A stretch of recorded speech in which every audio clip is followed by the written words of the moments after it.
जैसे कि पता है आपको कि हम लोग जो है हर रोज टॉप 20 एमसीक्यू क्वेश्चन का डिस्कशन कर रहे हैं। इस सीरीज का जो यह 10वां वीडियो है।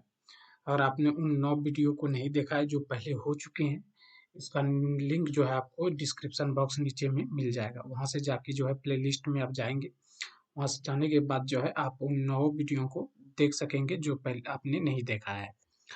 और इससे पहले जो हम लोगों ने 180 क्वेश्चन का डिस्कशन कर लिया था, और आज से जो है हम लोग 180 से आगे की क्वेश्चन का डिस्कशन करेंगे।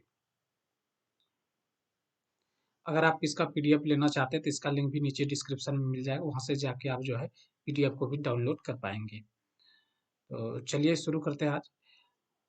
और ये सारे जितने भी क्वेश्चन कराए जा रहे हैं, आने वाले इसरो, जैसे कि अभी आपको पता होगा कि सतीश धवन की तरफ से जो है सेंटर चेंज करने का फिर से एक बार मौका दिया गया है। यानी आपका एग्जाम जो है अप्रैल तक में होने की पूरी संभावना है, अप्रैल तक में हो ही जाएगा। तो उसको ध्यान में रखते हुए जो है आपको ये जितने भी एमसीक्यू है कराए जा रहे हैं, और ये काफ़ी इंपॉर्टेंट एग्जाम के भी से जो कि प्रीवियस ईयर में पूछे गए क्वेश्चन है। तो चलिए शुरू करते हैं। आज का पहला क्वेश्चन कह रहा है, identify the forging tool show in the figure. इन आकृति में दर्शाए गए फोर्जिंग उपकरण को पहचानना है। आपको ये फिगर दिया गया है। इस टूल का नाम क्या है, आपको बताना है कि इस टूल का नाम क्या है। क्या यह एनविल है, स्विच ब्लॉक है, फ्लैटर है, या फिर डी में मिल जाता है चक। तो क्या हो जाएगा ये?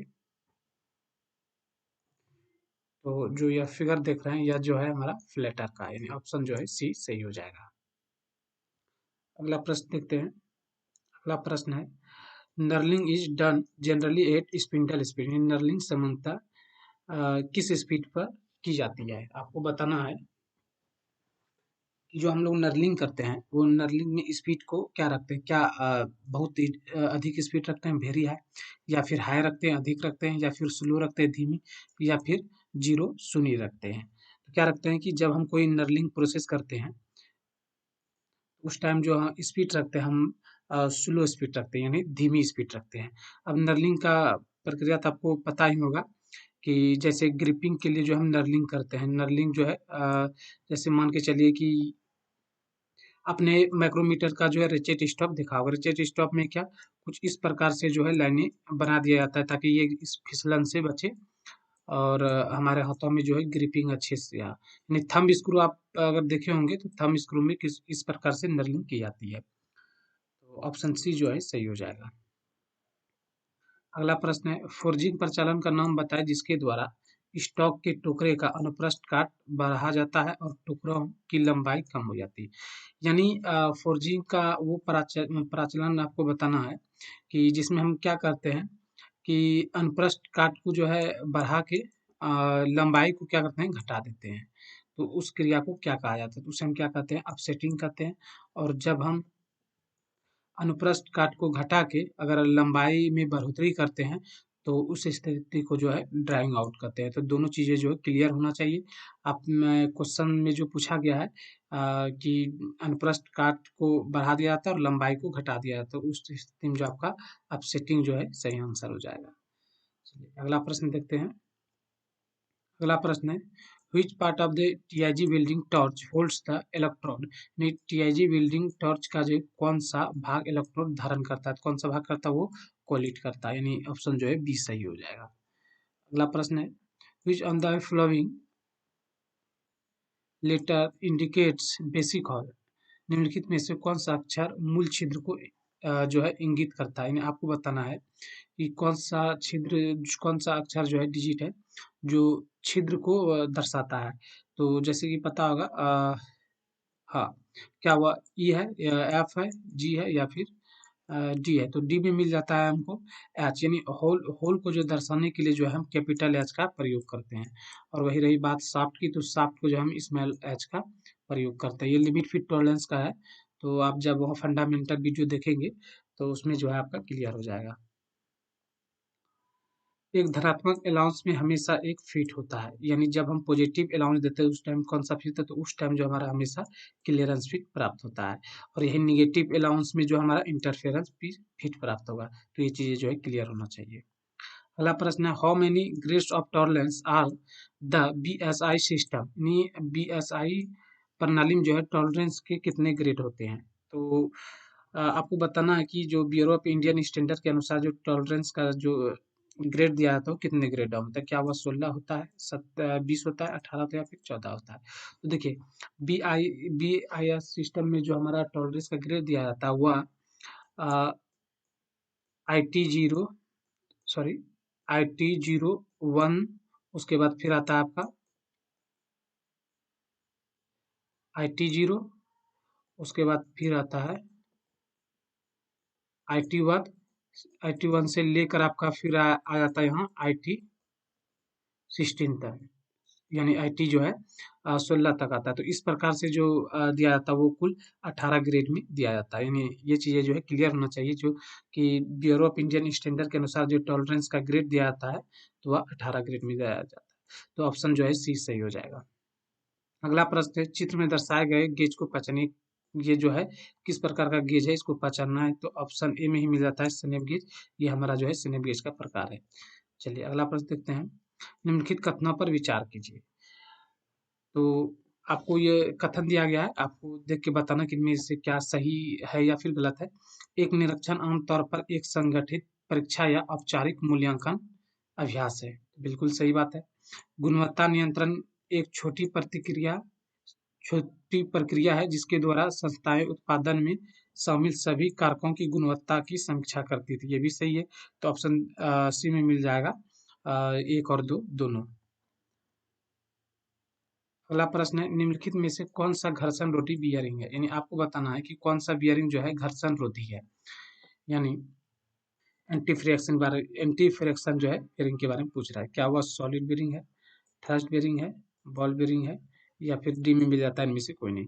तो हमारा जो सॉलिड बियरिंग और जो थ्रस्ट बियरिंग है यह बियरिंग जो है हमारा घर्षण यानी जो है फ्रैक्शन बेरिंग के अंतर्गत आता है, लेकिन बॉल बेरिंग जो है हमारा वह एंटी फ्रैक्शन बेरिंग के अंतर्गत आता है। तो ऑप्शन जो है सी सही हो जाएगा।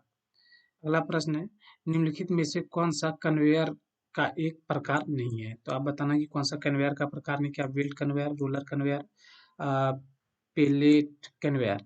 तो ये तीनों जो है हमारा कन्वेयर का प्रकार है, जबकि ऑप्शन डी में मिल जाता है नन ऑफ दिस। तो इसमें पूछा गया कौन कन्वेयर का प्रकार नहीं है, तो नहीं है तो नन ऑफ दिस में हो जाएगा क्योंकि ये तीनों जो है हमारा प्रकार है। अगला प्रश्न देखते हैं, अगला प्रश्न है for general purpose the roughness value are grade into grades, यानी आपको बताना है कि समान उद्देश्य के लिए जो है खुर खुरदरापन मान को ग्रेड में वर्गीकृत किया गया है, यानी जो है रफनेस वैल्यू को कितने ग्रेड में वर्गीकृत किया गया है। तो इसको जो है कुल जो है 12 ग्रेड यानी जो है 12 ग्रेड में वर्गीकृत किया गया है, जो कि आपका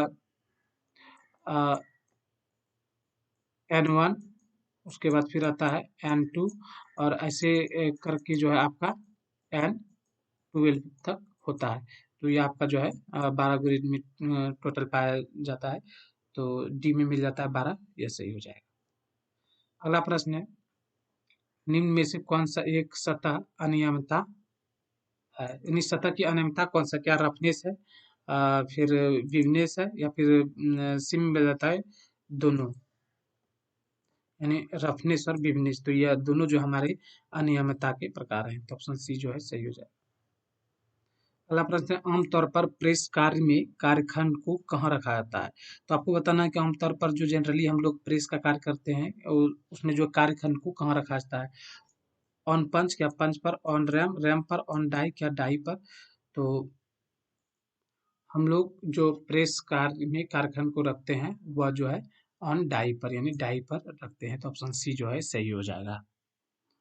अगला प्रश्न है ब्लैंकिंग संक्रिया में क्लियरेंस किस पर दिया जाता है, यानी आपको बताना कि ब्लैंकिंग क्रिया में जो है क्लियरेंस किस पे दिया जाता है, क्या डाई पर, पंच पर, रैम पर या फिर रैम और डाई दोनों पर। तो ब्लैंकिंग क्रिया में संक्रिया में जो है हम क्लियरेंस देते हैं वह देते हैं रैम पर, यानी जो ऑप्शन सी सही हो जाएगा। अगला प्रश्न है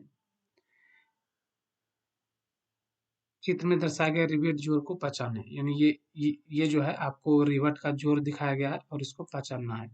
तो क्या यह जो है एकल स्ट्रिप बट ज्वाइंट है, दोहरा स्ट्रिप बट जोड़ है, या फिर एकल रिवेट लेप ज्वाइंट है, या फिर दोहरा रिवेट लेप ज्वाइंट है। तो जैसे कि आप फिगर में देख पा रहे होंगे कि ये जो है हमारा एकल रिवेट लेप ज्वाइंट है। इसमें क्या करते हैं कि दो दो सीट को जो है तह के रूप में रख देते हैं, जैसे कि इस प्रकार से रखने के बाद जो है ऊपर से जो है रिवेट लगा देते हैं। तो एक दूसरे पर जब लैप करके रखते हैं तो इसे लैप जॉइन कहता है, और जब यहाँ डबल रिवेट इस प्रकार से लगा दिया जाता है इसे डबल रिवेटेड जॉइंट कहा जाता है। तो यहाँ हमारा सिंगल है, तो यह जो हो जाएगा सिंगल रिवेटेड लैप जॉइंट हो जाएगा। ये ऑप्शन सी सही हो जाएगा। अगला प्रश्न है, रिवेटों के बीच की न्यूनतम दूरी रिवेट के व्यास के कितना गुना होना चाहिए? तो वहाँ हम जो उस टाइम जो है 3D रखते हैं, यानी व्यास का जो है 3 गुना। ऑप्शन बी जो है सही हो जाएगा।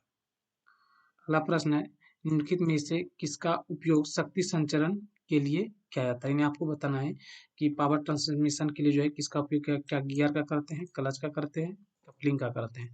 तो गियर, क्लच और कपलिंग, हम इन तीनों के द्वारा जो है पावर का ट्रांसमिशन करते हैं, ये पावर को ट्रांसमिट कर सकते हैं। तो ऑल ऑफ दिस सही हो जाएगा, ऑप्शन नंबर बी।